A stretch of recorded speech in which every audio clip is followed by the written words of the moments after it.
want to do a little bit of some traditional things. That's what the ancestors wanted me to do. And the first thing I'm going to do is I'm just going to light a little Impepho. I'm not going to take it around the room. I'm not going to light a lot for those who might have allergies. Some of you have heard sage, but this is Impepho. Julia, would you come light the Impepho, please? Twice.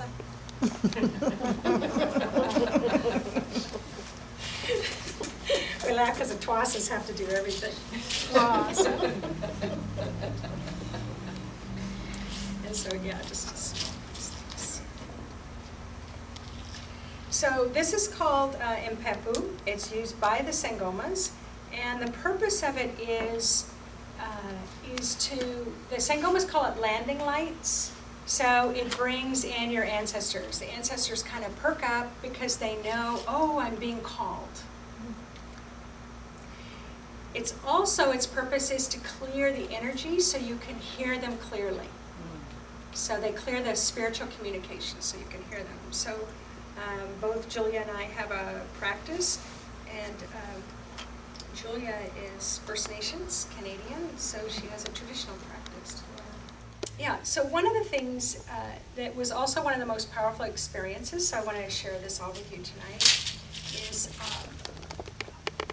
at the beginning of my ceremony,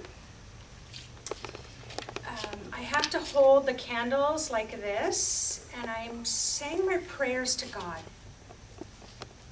You know, what is it that thanking God, being grateful for all the things that I have, thanking my ancestors for loving me and supporting me, even though I might not always understand it and I might not appreciate it, or maybe I don't listen. The white represents God. So the Sangomas have an enormous love of God. I talked a little bit about the yellow, so that would be the ascended masters. That would be the archangels and things like that. The green, can anybody guess what the green would be? Earth. Nature, earth, yeah. The nature beings, the four-leggeds, the finned, the feathered, and the furred. And the creepy crawlies, the things, the snakes and the reptiles and the bugs, you know, they really include all of those are ancestors. The red represents your genetic ancestors. So that's your family line. Like the blood, red blood? No, it just represents earthly and the ancestors that have been in human bodies that lived on Earth. Oh. Yeah, is that what that means? Anybody want to guess what the blue? Air? Water. Water. They have a huge reverence for the water. And so when I was supposed to hold these and pray, and so I'm down on the ground, and I'm by myself, and I'm required to hold this, and I'm required to say my prayers out loud. So I'm saying my prayers, and next thing you know, this very large male Sangoma comes, and his huge, enormous black hands wrap them around mine. And then he starts very loudly saying his prayers.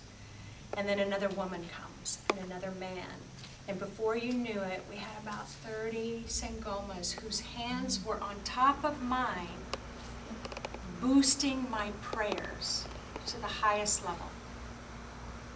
It was incredibly powerful, so we're going to do that now. So my grandmother is not going to be able to get down on the floor.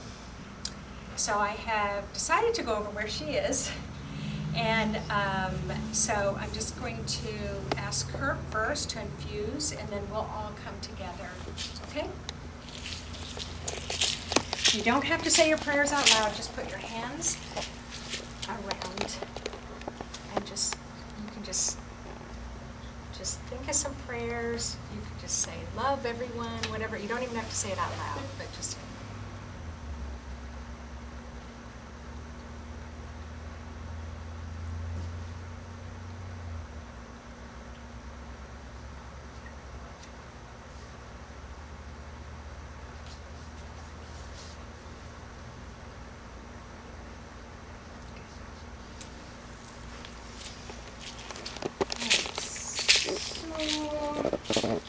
best we can do, all right? So I'm going to start. I'm going to ask those of you who want to participate in the prayers, you're going to join me.